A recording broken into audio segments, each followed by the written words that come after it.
आप सभी सुनने वालों को मेरा सादर चरण स्पर्श।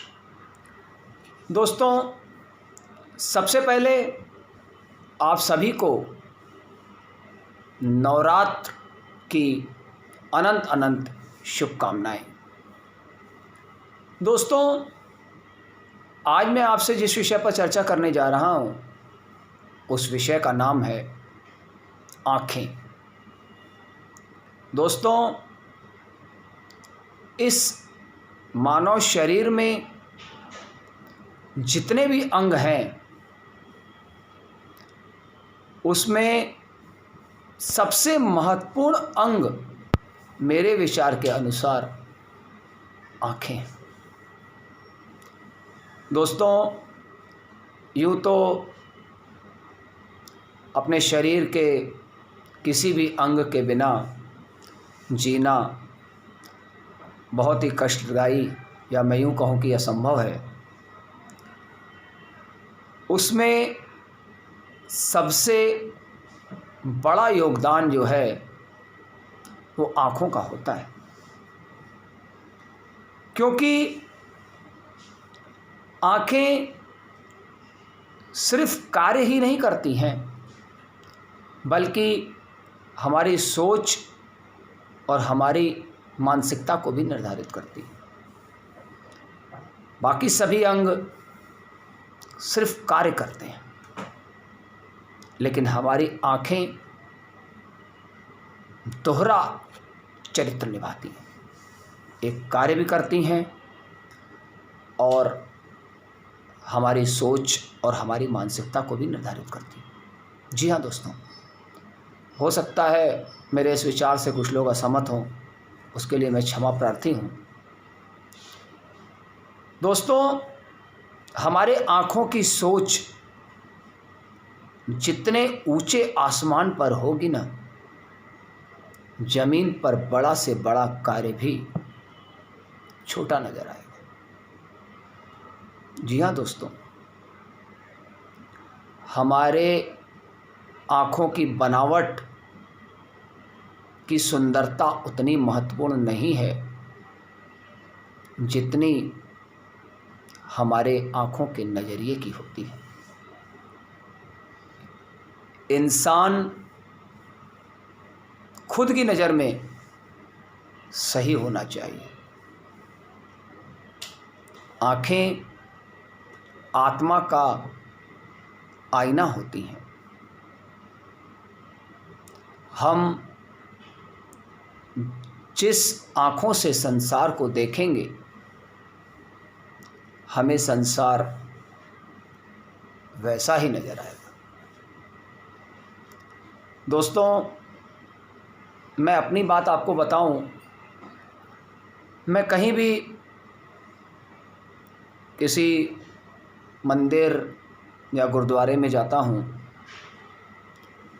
या अपने गुरुजी के यहाँ जाता हूं, तो सिर्फ मैं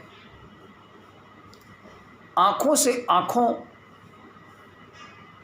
को देखने की कोशिश करता हूँ।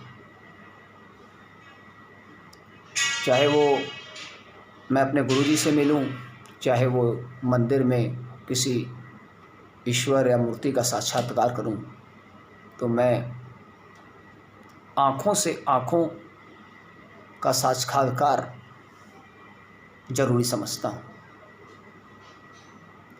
चाहते हो अगर दीदार, तो निगाहें टिका कर रखना, नसीब हो या वक्त हो, बदलता जरूर है। जी हाँ दोस्तों, आँखें ही निर्धारित करती हैं कि कौन सही है, कौन गलत है। आँखें ही निर्धारित करती हैं कि हमारी माँ है, हमारी बहन है, हमारे मित्र हैं। आँखों से ही सब चीज़ों का निर्धारण होता है। दोस्तों, आँखों में आंसुओं का भी बड़ा महत्व है। आंखों में आंसू आने के बाद जीवन को फिर से स्पष्ट नज़रिए से देखने की कला मिलती है। ये मेरा मानना है। दोस्तों, मैं आपको एक छोटी सी कथा सुनाता हूँ।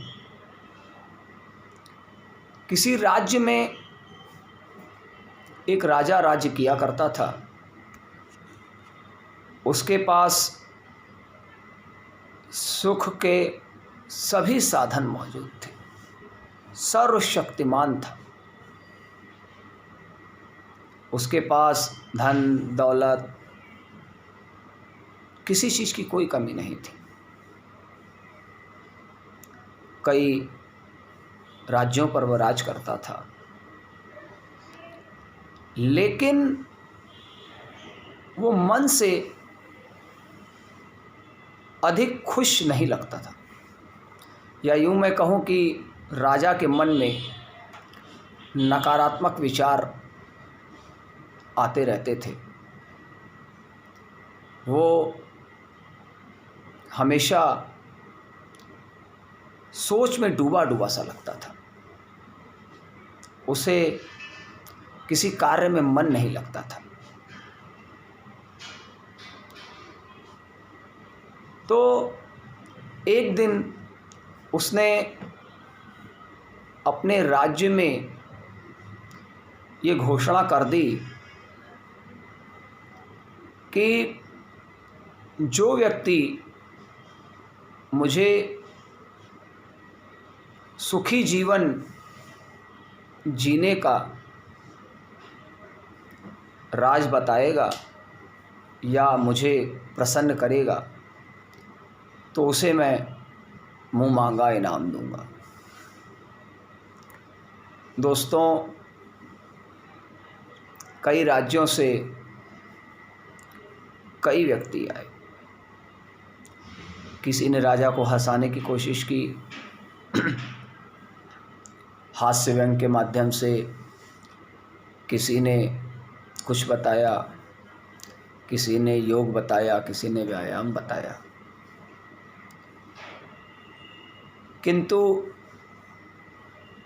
राजा का मन खुश नहीं हुआ। उसने सबसे कहा कि मेरे मन में नकारात्मक ख्यालात आते जा रहे हैं।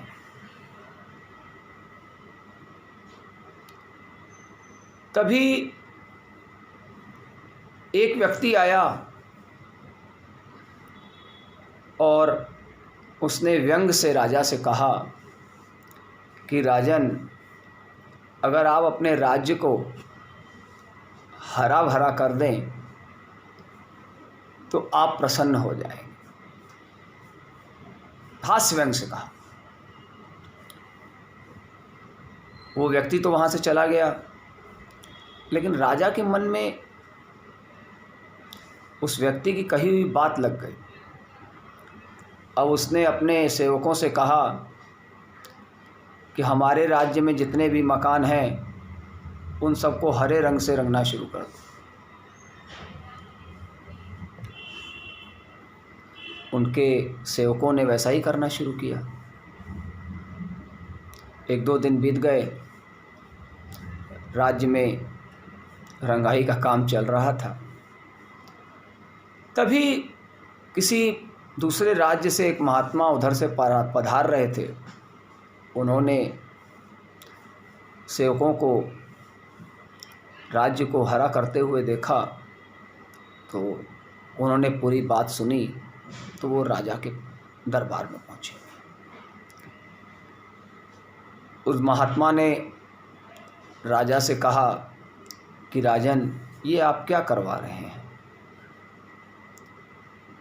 तो राजा ने कहा कि मैं इस राज्य को हरा करवा रहा हूँ। मुझे किसी ने कहा है कि अगर राज्य को हरा कर दोगे तो तुम प्रसन्न हो जाओगे। महात्मा जी आंखें बंद किए कुछ देर और उसके बाद हंसे और बोले कि वो तो बिना राज्य को हरा किए हुए भी हो सकता है। राजा ने कहा, वो कैसे? महात्मा ने अपनी झोली में से एक हरे रंग का चश्मा निकाला और राजा से कहा, इसे पहन लो। राजा ने उनकी आज्ञा का पालन किया और उस चश्मे को पहन लिया। महात्मा ने राजा से पूछा कि राजा, क्या दिखाई दे रहा है? राजन ने कहा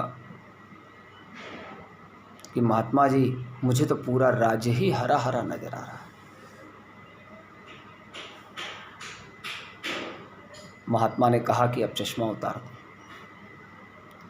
और राजा से कहा कि राजन, सब खेल आँखों का है।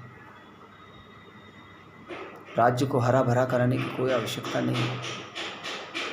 आप जिस नज़रिए से इस संसार को देखेंगे, संसार आपको वैसा ही नजर आएगा। आपने अभी हरे चश्मे से देखा तो आपको सब संसार हरा भरा नजर आ रहा है। इस संसार में वो व्यक्ति सुखी नहीं है